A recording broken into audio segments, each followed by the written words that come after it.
Bismillahir-Rahmanir-Rahim. Letters to Tahira. Tahira K. Nam Khatud. By G. A. Parwez. Translated by Mrs. Suraiya Alvi. Chapter 4-5. Second wife. Fourth letter to Tahira. No, my dear girl, not like this. Sabira underwent the same thing that happened to that princess who was unpacking the magic needles. Do you remember that story, or have you forgotten it? As a child you used to love hearing that story. You used to hear those stories to go off to sleep, whereas now I want to tell you the same stories to wake you up. They are the same stories except that their purpose has been changed. This does not happen particularly to you. Even great nations undergo the same process. During their period of downfall, nations listen to the anecdotes of their past to be able to sleep. The sleep of death. And for awakened nations, the same stories wake them up to a new life. How a story affects, depends more on the listener rather than the story itself. Story of the Princess. As far as I remember, the story of the princess was like this. One day she found in her garden a Prince Charming, lying quite still and unconscious.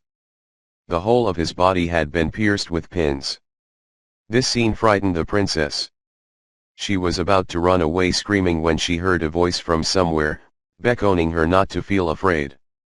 The prince was under a magic spell, the voice told her.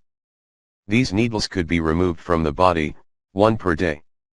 When the last needle would come off, the prince would open his eyes and he will marry the first woman he sets his eyes on. The princess felt better and she started taking out those needles, one every day. It took her days, months, even years. But the princess, unmindful of everything in the world, kept on taking off those needles. Her advancing years were a source of apprehension for her parents and well-wishers. They were all accusing her of running after a mirage.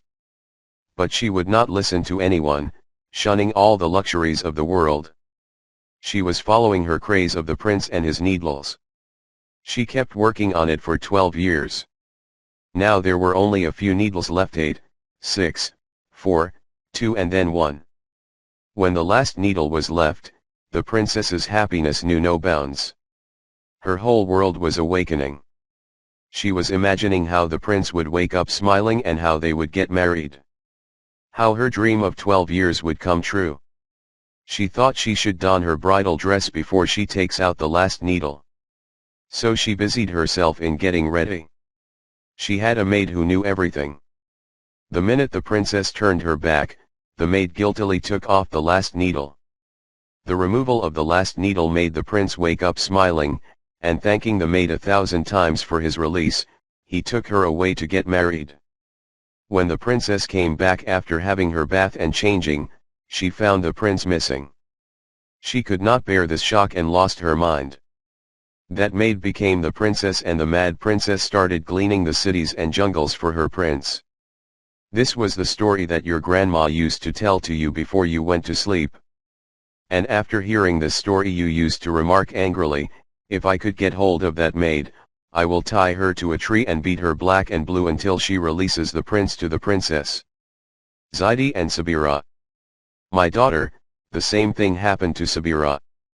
Zaidi and Sabira were brought up in the same home. Zaidi lost his father in his childhood, and his father's brother accepted this orphan as his child. Sabira and Zaidi grew up together. Girls in general are more sensitive and delicate compared to boys, but Sabira in particular was more understanding and gentle.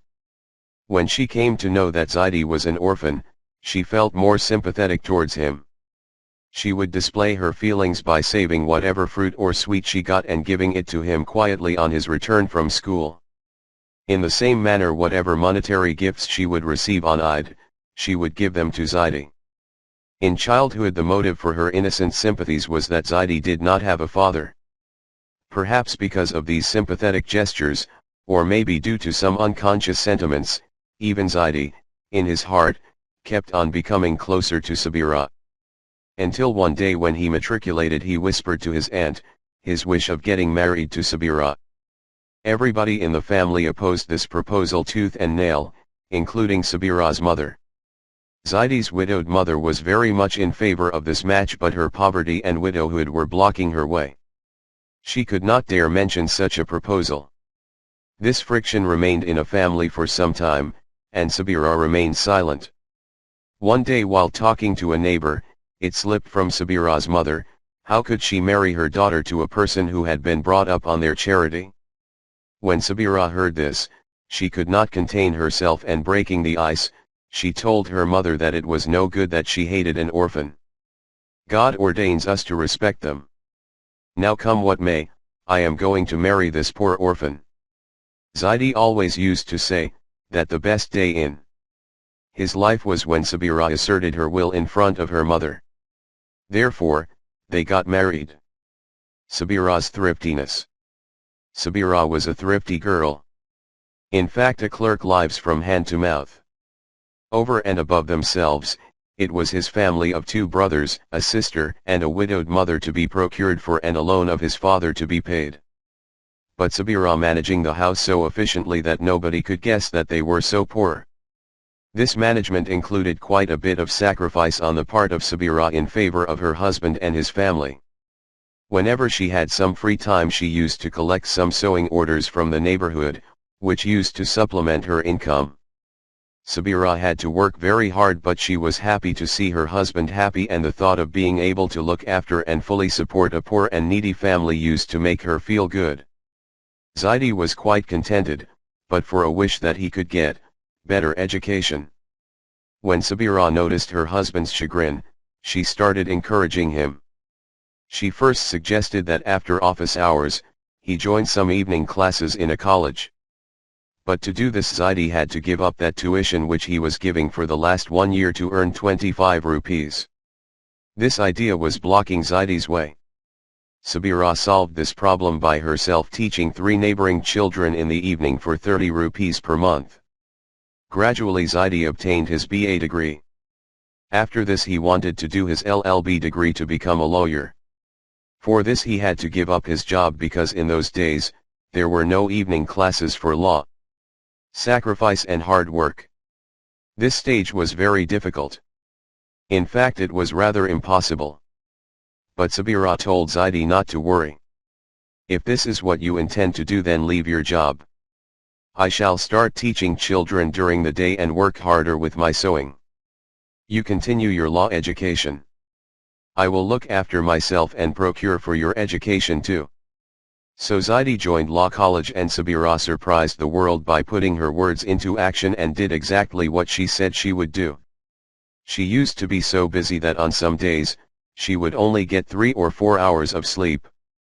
She was working hard constantly, even with her little daughter in her lap. She had a lovely innocent little girl. Sabira constantly kept taking the needles off her prints. When Zaidi cleared his LLB, Sabira thought her ordeal would be over, too. She would have some respite. Working so hard for day and night had taken its toll on Sabira's health. But she did not care much for it. She was happy that her husband's wish had been fulfilled. And perhaps the subconscious feeling that she was fulfilling all the deprivations, which Zaidi had suffered because he was an orphan. Sabira could see that contentment still eluded Zaidi.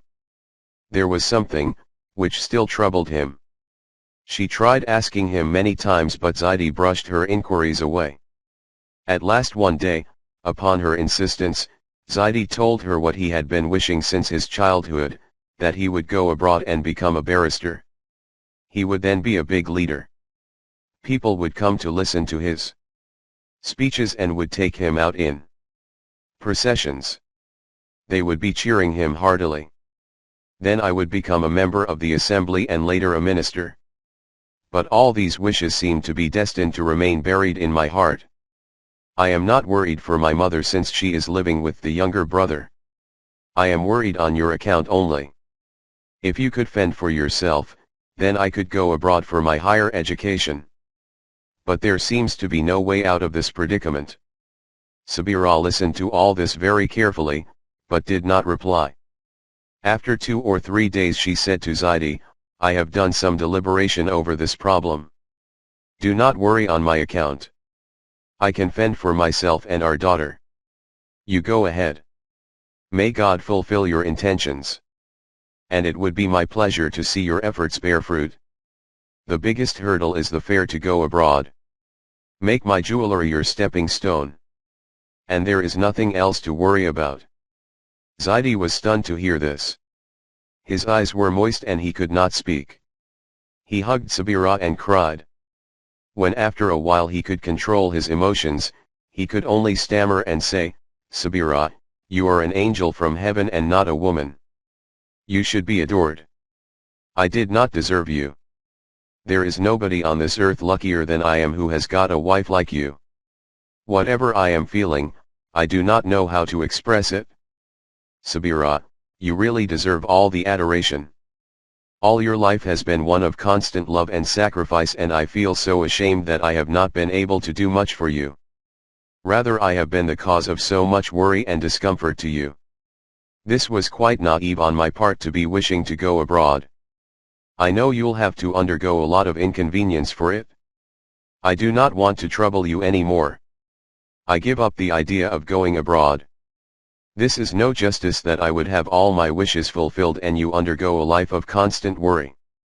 No, Sabira, I cannot do that. Zaidi wanted to say something more, but Sabira cut him short by saying that if husband and wife, too, started thinking in terms of you and me, then where else would one get cordial relationship? You were the one to tell me that Nika literally means this kind of relationship, like sleep in the eyes. Therefore, why do you differentiate between discomfort and happiness between husband and wife? Fulfilling all your wishes is my pleasure. This is my decision that you must go abroad. Or rather, let us say now, it is my wish, which is necessary for you to fulfill. Meanwhile she heard the baby cry and Sabira went to her. A few days passed arguing about the issue. Zaidi would say he would not go and Sabira would insist that he should, until the day arrived when Sabira went to the station to see Zaidi off. He was crying already. When he picked up his daughter in his arms he started sobbing violently. Now Sabira, too, could not control herself and her cheeks were wet with warm tears. The train left and Sabira did not have even the fare money so that she could reach her parents' home. Zaidi noted all that in an article in a magazine published abroad. The heading of that article was unbelievable. Sabira went to a friend of hers, Parveen, to borrow some money so that she could reach her parents' place. Parveen, after hearing everything, smiled and casually said, "You should have gone along with Zaidi abroad yourself. Never trust these men. If he brought a man from abroad, then what would you do?" Parveen said all that casually and in a joking manner, but Sabira felt like strangling her friend. She felt so bad. She controlled herself with difficulty and just said, "Parveen, you do not know how much you have insulted me by saying this. You did not understand. Whom were you talking about? You could not understand Nahid's father. You do not know how far above ordinary men he is. You do not know what he is. Parveen, come what may, he would not look at another woman in the whole world." Parveen felt sorry for having hurt her friend. Trials of Sabira. Sabira went to her father's house. He was a poor man and lived in a small town where Sabira could not get any children to teach or any tailoring assignments either. She was surrounded by misfortune, but she was not discouraged by them. Her hard work and intelligence came to her rescue and she kept fending for herself and for her daughter. Sometimes she was even able to send some gift to Zaidi. This hard work told upon her health, but if all this had any compensation, then that was her daughter's smiles and her husband's loving and thankful letters.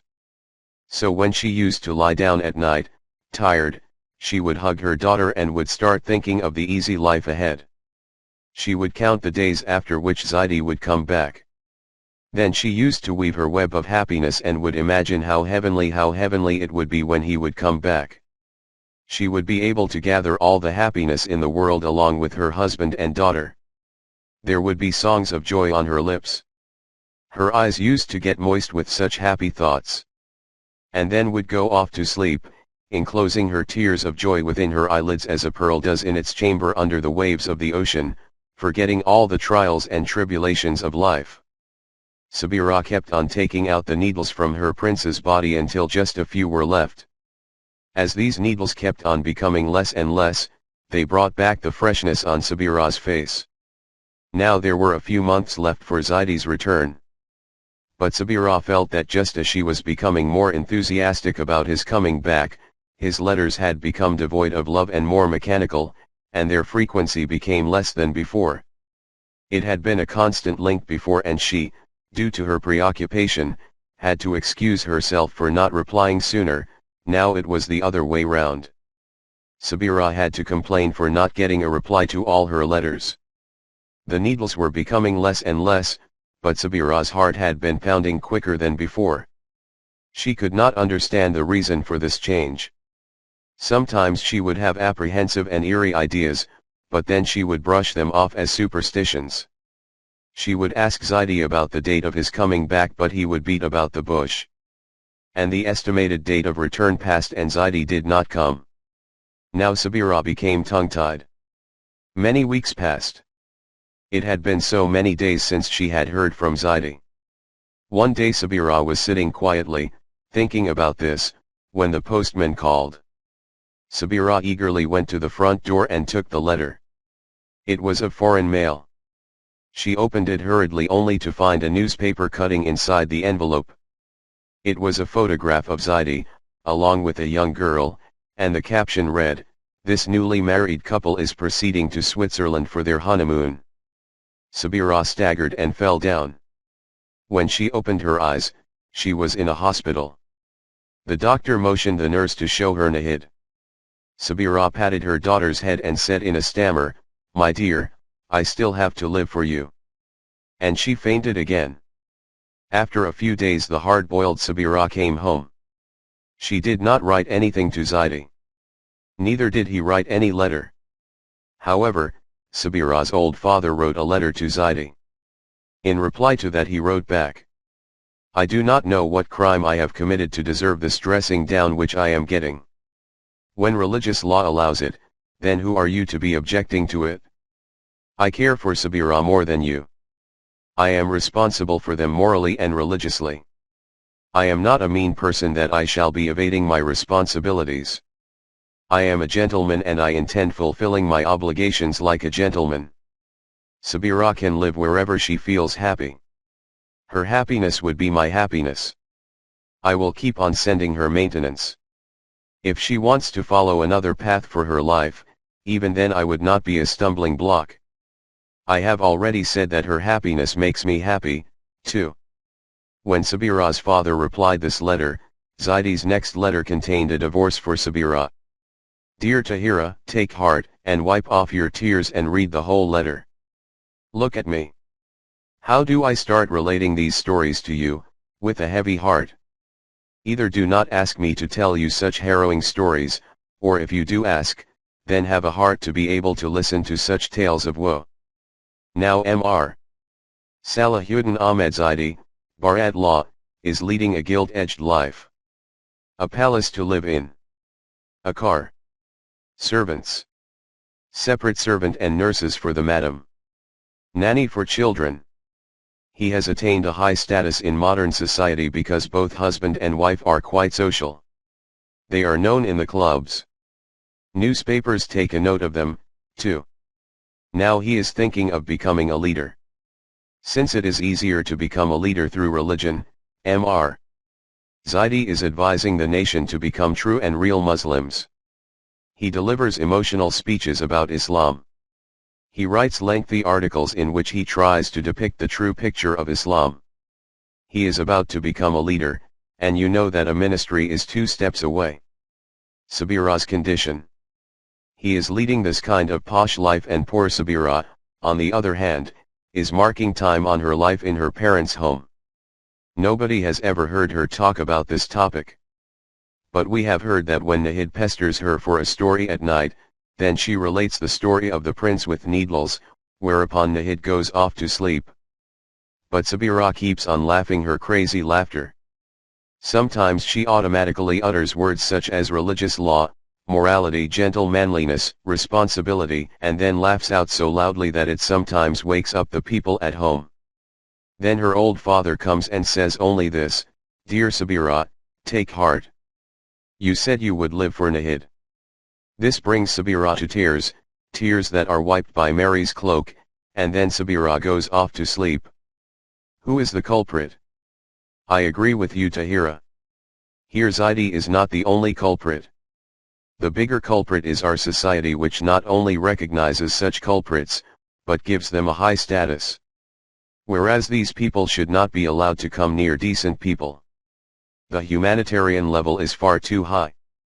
But if viewed from even a very mundane level, it would be quite clear that if, for his ordinary wishes, a person can betray a wife like Sabira, could he be trusted in other matters? But our society is at fault. If our society could focus on the correct angle, then these type of wolves in lamb's clothing could be chastised in no time. But Tahira, I want you to attend to another aspect. Leave alone Zaidi and the society. What would you say about that, the woman who knowingly destroyed a home? She knew everything, still she destroyed a member of her own sex. If only she would have cared a little bit, Zaidi could not indulge in such an annoying act in humanity. Whereas our society is raising Zaidi on a high pedestal, our women of high society are. In whose predicament you remain so gloomy? Accepting Mrs. Zaidi like a sacred idol. What do you think of them? Therefore, my daughter, everything here is chaotic. And women all riding the same boat. Thank goodness, Salim came back safely, otherwise if he, too, would have quoted the religious laws, saying that the Shariat permits it, then what could I or you have done? This dagger is not only on people going abroad, here, too, it keeps on dangling. Which area can boast of not having a house dismantled this way? Which lane does not hear the sobs and sighs of people like Sabira? These sighs could belong to those who have been divorced or those who had to put up with the usurpers. My dear daughter, I keep on praying for you. And for daughters like you. For the stability of your marriage. May you and your children and your grandchildren prosper. May you be happy and may your homes be safe from any kind of disintegration. I cannot do anything more than praying, although I know that such chaotic society cannot be set right with prayers or good wishes only. Its remedy could only be effected if it could be reconstructed on purely Quranic lines. God be with you. Parwez, April 1954. Incompatible marriages. Fifth letter to Tahira. Yes, my daughter, you have understood the meaning of moda. Affection. Correctly. In the Dark Ages, Arabs used to bury their daughters alive. The Quran came to eradicate all kinds of cruelty, discrimination, and exploitation. Therefore, it is impossible to believe that such a barbaric custom has survived. Custom of female infanticide. The custom was forbidden, and it took a few years for this barbaric and soul-searing custom to be eradicated from this world completely. The Quran has mentioned in its typical attractive and logical style that when that innocent girl would present her case before God against her murderer, the father, then the criminal would be asked as to what crime this helpless innocent life had committed for which he, the killer, had been so cruel to her. What answer will he have? It is so obvious. Muslims are happy that, by the grace of God, this earth-shaking barbaric custom came to an end. It is worth celebrating. But Tahira, if you look a bit deeper, you will see that this beastly and inhuman custom still prevails in the world. Perhaps you will wonder as to which lawless land can still practice such a degrading custom, during this age of civilization, culture, and enlightenment. A custom in which people still bury their daughters alive. But you will be extremely amazed when you are told that this heart-rending custom is actually being practiced in our country, by our nation and in our homes. We see this high-handedness, and do not feel for it at all. We ignore references to this custom in the Quran, by saying that it is about dark period of the Arabs that this horrible custom refers to, and that it has nothing to do with us. Custom is still alive. Tahira, you know that the Quran considers every unjustified murder to be the worst crime. But this type of murder, burying girls alive, is most horrible and barbaric because it involves a helpless baby, too young and unable of defending herself, and this makes it most unjustified murder. Just look around you and see how many such murders are committed right in front of your eyes. Moreover, the murderer goes about blatantly and displaying the blood on his sleeves, and none of the minnows of law and order can apprehend him. Tahira, I can well imagine the torment your heart might be passing through after reading the above line. And I can well imagine your inquisitive eye looking in vain for signs of such unjustified murder. But I really wonder whether your searching eye, looking far and wide, noticing this little baby Zubaydah who has been deprived of her mother and is now being reared by her maternal grandmother. Perhaps, you have not seen her deceased mother, or you do not know how she died. Waywardness of Rashid. You may not even know that this girl is the daughter of Rashid, who was arrested and imprisoned the other day from his gambling den. Rashid's waywardness is not new. He has been like that since his childhood. He was still small when his father died. In a nation that has lost its collective life, its orphans either starve to death, or if they are well provided for at home but are without the guidance of a proper guardian, they become wayward and insolent. It is a great achievement to be able to display real good character while having led the life as an orphan. As a child, Rashid was the apple of his mother's eye, but, as he grew up, he started keeping bad company. His waywardness was no secret. Sometimes some elder members of the family would chastise him.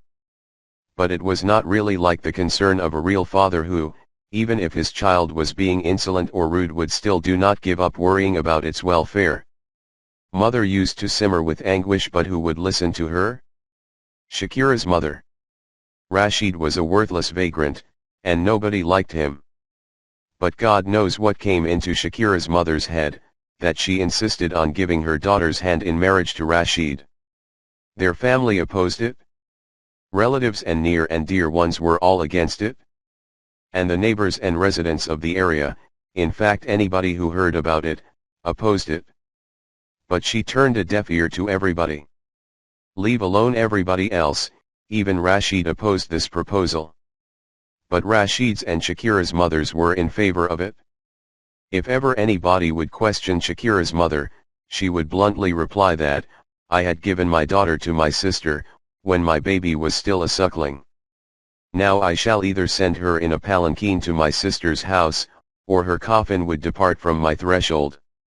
Shakira was a serious, quiet, understanding, and a sensitive girl. According to the restrictions of our present society, a girl's expression of an opinion about her proposal is considered such a great sin, that there is no atonement for it. Furthermore, Shakira has a taciturn disposition, but sometimes it used to be hinted by her friends and well-wishers that she foresaw the dark future, and that her mother's insistence was her death knell.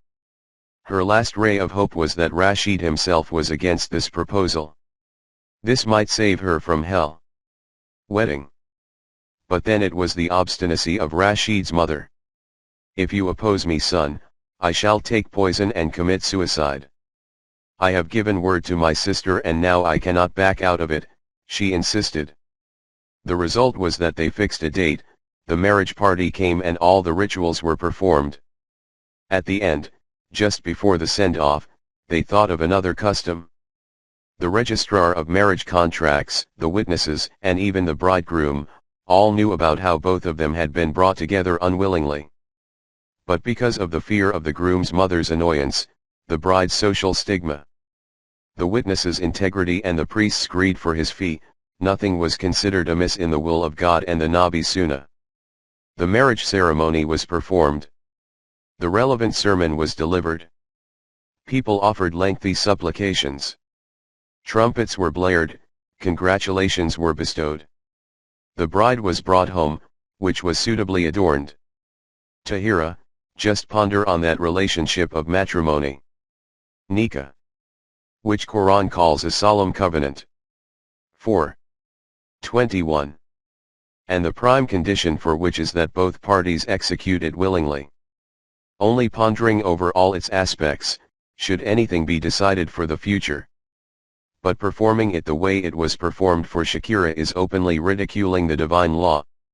Now we treat matrimony as a trivial custom, and the priest recites a few memorized verses meant for such an occasion. Even, if they take those verses seriously, they would discover many a marital bliss in them. But talk about matrimony only, the whole of din has become a lifeless ritual to us. Anyway, this was how Shakira started her married life. She reached her in-laws' place. Nothing special happened, and time passed. But it could be seen that rosy Shakira was gradually turning into an autumn leaf. Although she tried her best to tactfully prevent Rashid from his misdeeds, by covering up, or by serving him well, or by many sacrifices, Rashid was a gone case. In the beginning it was indifference which gradually turned into hate and then enmity. At home she had the solace of her mother-in-law's company, but adversity does not strike alone. In less than a year Rashid's mother passed away. Now Shakira became more helpless and Rashid more dauntless. He frequented the house less and less, and mostly would remain out. Shakira's jewelry was the only attraction for him at home. Whenever he needed them, he would come to snatch them away. Shakira's simple father was a poor man, and although he could have afforded a few morsels for his daughter, Shakira was a thankful person and literally lived up to her name. She would never let anybody know that she was starving. Her parents' house was just next door, but she would not let them know about her toils. Quietly she tried her hand at earning something, but there could never be a stable means of livelihood for a tormented girl. She had to work extremely hard to earn a pittance. By the grace of God the whole locality knew her and they were all in fact her near relatives. She used to see all the goodies coming to other houses, but she never manifested any discontentment. Many a time it happened that as she was about to her first meal of the day, Rashid gate crashed from somewhere and Shakira would quietly put that meal in front of him. He had his meal and went out grumbling. One never knows, he might be beating her, taking with him whatever he saw in the house worth taking. As I have mentioned, the whole of that locality consisted of her relations. But, Tahira, this is the biggest curse of an individualistic lifestyle. In times of need you are alone. As you have seen, Shakira's poor father was a simple man. All he could do as a last resort was to implore Rashid and to serve him to the best of his capacity. But this kind of sacrifice is appreciated only where there is a fraction of humanity left. But Rashid used to receive all these gestures of goodwill from his poor in-laws as his right, and expected them to feel obliged. Despite all this Shakira never complained. The agony took its toll but she never let anybody know.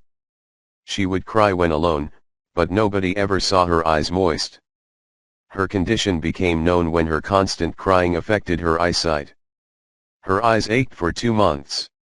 When she was slightly better, it was discovered that her eyesight had become quite weak.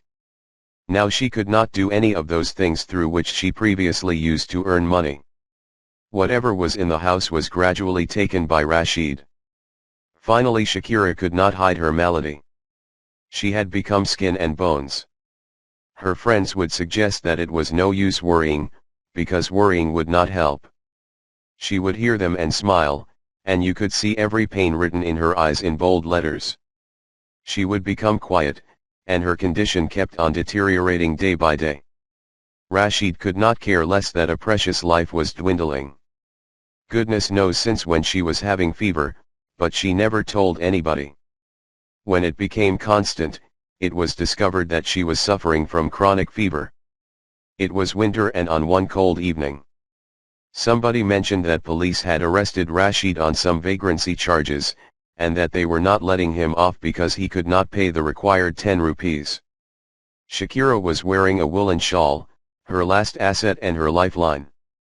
She got up quietly and sent it to neighbor for it to be sold.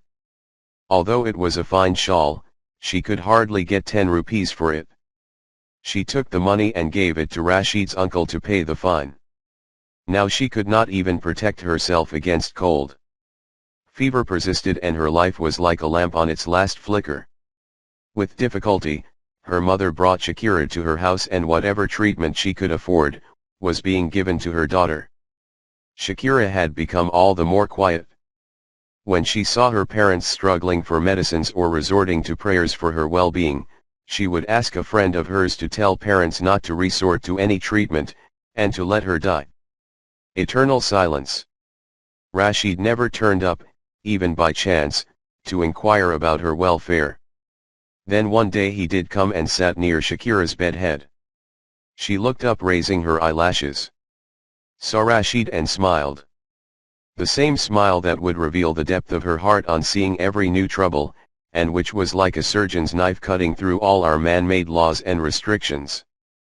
A tear came to her eyes, her eyelashes became moist and a hiccup broke the last lifeline. And Shakira, the picture of quiet anguish, was eternally silenced. Dear Tahira, just think, can there be any instances more distressing and inhuman than this? Just ponder how many such innocent lives are wasted because of this repression. And your society does not bat an eye for them. Tahira, you will say that corrective measures are being adopted to ameliorate such cruelties. Last year a law for the right of women to divorce was promulgated, to remedy such obstacles. There is no doubt about the good intention of such corrective suggestions. But what generally happens is that such corrective measures, instead of being beneficial for genuine cases, become manipulative tools in the hands of fraudulent people and as such defeat their purpose. Instead of eradicating the cases of evil, our corrective steps get bogged down and meet with little success. Reformation. It is no use applying ointment to the eruptions and boils of a patient whose blood is contaminated. One eruption would be cured but two more would surface elsewhere. The real remedy would be to purify the blood. Today the whole structure of our society is disintegrating. Therefore the real remedy would be its reformation and reconstruction from scratch. The foundations of such new construction should not be laid merely on the letter of the law, but on spirit of the law, too. Unless and until one adheres to the spirit of the law there could be no change in people's hearts and minds. No aspect of society could be reformed because the change depends upon the change in minds and hearts of the people. This change is not possible unless and until man-made laws are replaced by divine laws. God be with you. Parwez, June 1954. Talyu Islam Trust. 25B, Gulberg 2. Lahore, Pakistan. taluiislam@gmail.com